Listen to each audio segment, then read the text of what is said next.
क्या सच में एलियंस होते हैं या नहीं, आज जानेंगे। आप बस बने रहिए वीडियो में। और 45 साल का ये आदमी कैसे बना रहा है प्लास्टिक से पेट्रोल, जानेंगे वीडियो में। और क्यों ये लोग मोजे के गंदे बदबू को सूंघने के लिए हजारों में खर्च कर रहे हैं, जानने के लिए बने रहिए हमारे साथ वीडियो के अंत तक। नंबर 7, एलियंस ऐसे होते हैं या नहीं, इस पे लंबे समय से बहस चल रही है। कुछ लोगों के मुताबिक एलियंस इंसानी कल्पना का एक हिस्सा है। वहीं दुनिया में कुछ लोग ऐसे भी हैं जिन्हें पूरा यकीन है कि दूसरी दुनिया में भी लोग रहते हैं और यही एलियंस है। हालांकि बीते कुछ समय से अमेरिका के ऑफिसर्स ने एलियंस से रिलेटेड कुछ बातें सामने लाई। पेंटागन में छिपी रिपोर्ट्स ने एलियंस के सच में होने की बात को हवा दी है। इस रिपोर्ट्स में पृथ्वी की महिलाओं को एलियंस द्वारा प्रेग्नेंट करने से लेकर उन्हें अपने ग्रह पर घुमाने तक की घटनाओं का जिक्र किया गया है। डिफेंस इंटेलिजेंस एजेंसी द्वारा फ्रीडम ऑफ इंफॉर्मेशन रिक्वेस्ट और रिलीज की गई है। रिपोर्ट में आई खबर के मुताबिक एलियंस द्वारा प्रेगनेंसी के कुल 5 मामलों का जिक्र किया गया है। हालांकि इसमें महिलाओं की पहचान छिपाई गई है। रिपोर्ट्स के हिसाब से उनके पास ऐसे 42 केस हैं। इन लोगों ने सामने आकर खुद को एलियंस या यूएफओ से संपर्क किए जाने की बात कही थी, लेकिन ऐसे करीब 300 केसेस और हैं जो अभी तक सामने नहीं आए। नंबर 6, कौन किससे शादी करेगा या नहीं करेगा, इस बात का डिसीजन इंसान खुद करता है। लेकिन सऊदी अरब में कौन किससे शादी नहीं करेगा, इस बात को लेकर एक फरमान जारी किया गया है। दरअसल सऊदी अरब की सरकार ने अपने देश के पुरुषों पर 4 देशों की लड़कियों से शादी करने पर रोक लगा दी है। पाकिस्तान के अलावा बांग्लादेश, चाड और म्यांमार है। इस नए आदेश के अनुसार सऊदी अरब के पुरुष को किसी विदेशी लड़की से शादी करने से पहले सरकार से इजाजत लेनी पड़ेगी। नंबर 5, एनवायरमेंट को बचाने के लिए प्लास्टिक को रिसाइकिल किया जा रहा है। इसी बीच हैदराबाद के एक प्रोफेसर ने प्लास्टिक से जो बनाया उसकी आप कल्पना भी नहीं कर सकते। हैदराबाद के रहने वाले 45 वर्षीय प्रोफेसर सतीश कुमार ने प्लास्टिक से पेट्रोल बनाने का कारनामा कर लोगों को हैरान कर दिया। प्लास्टिक से पेट्रोल बनाने की प्रक्रिया को उन्होंने प्लास्टिक पायरोलिसिस नाम दिया है। सतीश ने हाइड्रोक्सी प्राइवेट लिमिटेड नाम से एक कंपनी भी बनाई है। सतीश की कंपनी हर दिन 200 किलो प्लास्टिक से 200 लीटर पेट्रोल बना रही है। सतीश प्लास्टिक से बनाए गए पेट्रोल को स्थानीय उद्योगों को 40 से 50 रुपए में बेच रहे हैं। नंबर 4, पूरी दुनिया में चीन एकमात्र ऐसा देश है जो अपने खान पान और ब्रांड्स की नकल करने के लिए मशहूर है। और इस देश में कोई भी चीज सामान्य नहीं होती। यहाँ के नागरिक चमगादड़ से लेकर ऑक्टोपस समेत 4 पैरों वाले हर जीव को अपना भोजन बना लेते हैं। इस देश में जानवरों को मारकर पकाए जाने वाले डिशेस के अलावा वर्जिन बॉय एग नाम की एक डिश काफी ज्यादा पॉपुलर है, जिसकी सच्चाई जानकर आप कहेंगे आखिर ये क्या पागलपंती है। इस डिश को पकाने के लिए कुंवारे लड़कों के पेशाब का इस्तेमाल किया जाता है, जिसे वहाँ के नागरिक बहुत चाव के साथ खाना पसंद करते हैं। वर्जिन बॉय एग वाली ये अजीबोगरीब डिश चीन के जीजियांग प्रोविंस में बहुत ही ज्यादा फेमस है, जहाँ साल भर से कुंवारे लड़कों को पेशाब पानी यूरिन को इकट्ठा किया जाता है। फिर उस पेशाब को एक बर्तन में डालकर उसमें मुर्गी के अंडे उबाले जाते हैं। नंबर 3, दोस्तों जैसे हमारे यहाँ दूल्हे के जूते चोरी किए जाते हैं, वैसे ही रोम में शादी के मौके पर दुल्हन को चोरी कर लिया जाता है। दुल्हन को चोरी करने वाले कोई और नहीं बल्कि खुद दूल्हे के दोस्त होते हैं। दुल्हन को चोरी करने से इस रस्म को ब्राइड नैपिंग कहते हैं। इस रस्म में ही दूल्हे के पास ही दुल्हन की चोरी की जाती है और दूल्हे से फिरौती के रूप में दूल्हे से शराब की बोतल मांगी जाती है। कुछ जगहों पर कैश डिमांड भी की जाती है। डिमांड पूरी हो जाने के बाद दूल्हे के दोस्त दुल्हन को रिहा कर देते हैं। नंबर 2,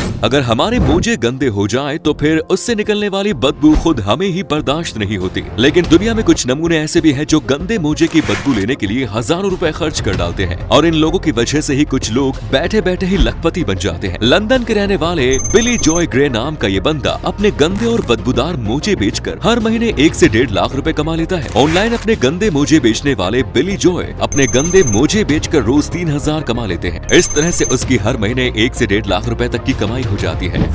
दोस्तों आपने आज तक यही सुना होगा कि ट्रेन और स्टेशन का ख्याल रेलवे के पैसों द्वारा रखा जाता है, लेकिन राजस्थान के नागौर जिले में एक ऐसा रेलवे स्टेशन है जिसे गाँव वाले अपने खर्चे पर चलाते हैं और पैसे कम होने पर गाँव से चंदा भी इकट्ठा करते हैं। इस स्टेशन का नाम है Jalsu Nanak halt railway station. कम रेवेन्यू के कारण वर्ष 2005 में रेलवे ने इसे बंद करने का फैसला किया। रेलवे के फैसले से नाराज गांव वालों ने धरना देना शुरू किया। लगातार 11 दिनों तक धरना देने के बाद रेलवे ने गांव वालों के सामने एक शर्त रखी कि अगर वो खुद इस रेलवे स्टेशन को चलाएंगे तो फिर इसे बंद नहीं किया जाएगा। गांव वालों ने इस शर्त को मान लिया और तब से लेके आज तक इस रेलवे स्टेशन को गाँव वाले ही चलाते हैं। स्टेशन को चलाने में जब पैसे की कमी हुई तब गाँव वालों ने खुद चंदा इकट्ठा किया। यहाँ का टीसी भी गाँव का ही व्यक्ति है। गाँव वालों की वजह से ये रेलवे स्टेशन फिर से मुनाफे में आ गया। यहाँ हर महीने 20,000 रेवेन्यू जनरेट होता है। तो दोस्तों आज के लिए इतना ही। ऐसे ही और वीडियोस के लिए फॉलो कीजिए हमारे पेज अल्फा फैक्ट्स हिंदी को। धन्यवाद।